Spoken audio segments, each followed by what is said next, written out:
Oi, pessoal. Eu sou Fernando Campos, superintendente de Relações com Investidores aqui da B3, e sejam bem-vindos a mais um podcast de resultados, em que eu e o André Milanês discutiremos os resultados do terceiro trimestre de 2023. André, começando com a receita, a gente viu uma receita estável, tanto em relação ao segundo trimestre desse ano, quanto ao terceiro trimestre do ano passado.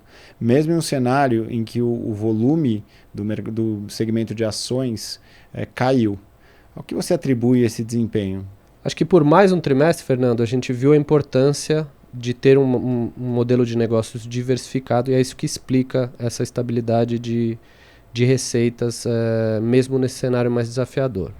Falando desse cenário mais desafiador, a gente viu o volume de negociação de ações reduzindo, cerca de 12% na comparação com o trimestre anterior e 9% em relação ao mesmo trimestre do ano passado. Isso se deu muito em função de um cenário maior de incerteza com o nível de taxa de juros que acabou afetando não somente o nosso mercado, mas outros mercados de ações ao redor do mundo. E na comparação com o trimestre imediatamente anterior, um efeito de sazonalidade. Tipicamente a gente tem os meses de julho e agosto com menor atividade, menor volume, que coincide com o período de férias no hemisfério norte. Do outro lado, você teve o segmento de balcão, por exemplo, crescendo 15% em relação ao terceiro trimestre de 2022 e avançando ainda sobre o segundo trimestre de 2023, cerca de 3%. E por último, acho que vale destacar que a gente teve neste trimestre a inclusão das receitas de Neurotech pela primeira vez, um trimestre cheio, que contribuíram com cerca de 24 milhões de reais na linha de tecnologia e dados. E nas despesas, o que a gente pode destacar? Acho que do lado da despesa a gente continua colhendo o resultado das iniciativas que a gente fez no ano passado e a manutenção dessas iniciativas e de novas iniciativas que estão acontecendo esse ano, mostrando que isso é um exercício que não terá os resultados apenas neste exercício. E eu acho que as despesas desse trimestre só reforçam isso, excluindo as despesas da Neurotech, que não estavam na comparação com o ano anterior, a gente teria crescido as despesas da companhia cerca de 4% abaixo da inflação do período. Que mais? Que eu acho que vale destacar aqui que no caso das despesas de pessoal, a gente vê um crescimento acima da inflação, muito influenciada também pelo reajuste dos planos de saúde, que foi bem elevado e bem acima da inflação neste ano. E ainda falando do resultado, a gente teve um ponto que chama um pouquinho de atenção, que é uma recuperação de tributos que entrou como não recorrente. Pode explicar um pouquinho melhor o que foi essa recuperação? Posso sim, Fernando. O que acontece? A B3 tinha uma ação judicial em que discutia a tributação de imposto de renda e contribuição social sobre a atualização de créditos tributários. Então, o crédito tributário é atualizado monetariamente e gera uma receita financeira e havia uma discussão sobre se essa receita financeira, sobre se essa atualização monetária deveria ser tributada pelo imposto de renda e contribuição social.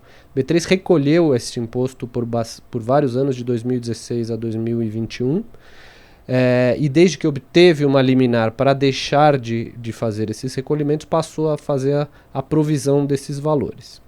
Com uma decisão favorável que a B3 obteve, que reconheceu que não deveria haver tributação do imposto de renda e da contribuição social sobre essas receitas de atualização monetária, a gente reverteu a provisão que havia sido constituída e passou a ter um crédito tributário está registrado na linha de imposto de renda, que se refere a este imposto pago a maior neste período de 2016 a 2021.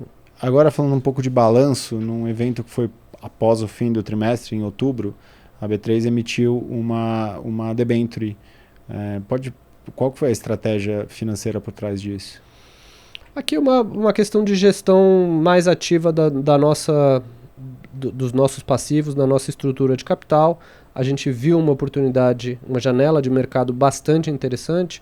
A gente tem vencimento de dívida acontecendo no primeiro semestre do ano que vem. Vimos uma oportunidade de antecipar eventualmente algumas dessas necessidades ou fazer uma captação para fazer uma gestão de passivos aqui. Tivemos uma demanda bastante forte por essa emissão, tivemos quase 3 vezes o tamanho da oferta de demanda. Conseguimos uma taxa bastante interessante, a menor taxa da história da B3 para este prazo. Então, essa emissão saiu a CDI mais 1,05. E é isso. Então, com isso, a gente terá a oportunidade de antecipar eventualmente alguma rolagem a um custo mais interessante e fazer alguma gestão mais ativa dos nossos passivos, da nossa estrutura de capital.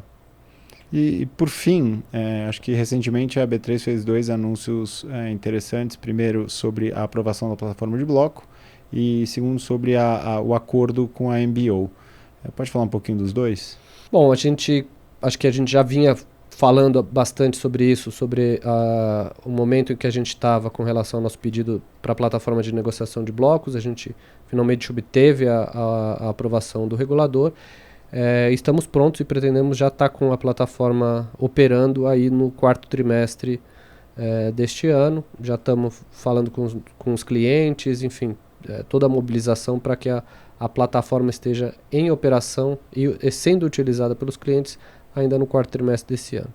Sobre o acordo da MBO, a MBO é uma empresa que fornece soluções de tela de negociação, né, um produto que a gente também oferecia através da BLK, obviamente com diferenças na oferta.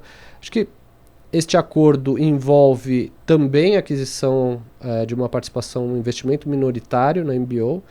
Acho que a ideia aqui é que, juntando esforços com a MBO, a gente deve ter condições de oferecer para os clientes atuais da BLK uma solução melhor, um produto mais competitivo, de maior valor agregado, com essa união de esforços entre B3, BLK e MBO. Esse é um pouco do objetivo maior deste acordo e deste investimento que foi feito na MBO. André, muito obrigado pelas informações e pela análise.